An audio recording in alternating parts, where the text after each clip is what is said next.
The city is called Winneba, as a lot in common with Charlottesville. CBS 19's Courtney Stewart has more about the cultural exchange. Courtney? Rick and Tara, this is not the first Charlottesville group to visit Winneba, but with 56 travelers, it's by far the largest group of people to go at one time. I spoke with trip organizer Dave Norris and one of the people going along about why interest in this trip has been so high.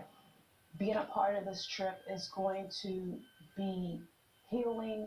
Fitness instructor and activist Myra Anderson is among the diverse group of people traveling to Charlottesville's sister city in Ghana next month. I've read about Africa in books, many books, but now being afforded the opportunity to get a bigger view, a global view, first-hand experience of some of these historical sites that I've only read about in books is very exciting. Dave Norris is head of the Charlottesville Winneba Foundation, which is organizing the trip.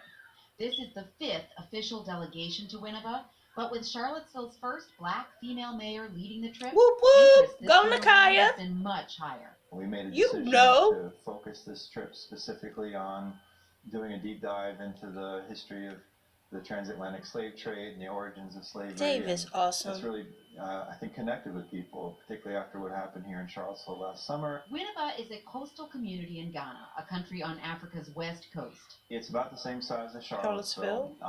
It's also a university town. It's home to Ghana's National Just like Education us, University. wahoo wah. Norris says the delegation will visit slave castles where captives were loaded onto boats bound for the New World.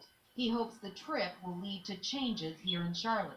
One of the potential outcomes of this trip is to inspire some action to tell the story of slavery, that, you know, now that it will be informed by knowledge of the roots of slavery and the origins of the slave trade. Anderson has made T-shirts for the delegation to wear and to share in Ghana, and she's counting the days until departure. And just the thought that in probably like 35 days, I'm going to be standing on African soil, watching the sunrise from Africa, and just being in the very place from where my ancestors originated. That thought has stuck with me, and I haven't had my mind on nothing else.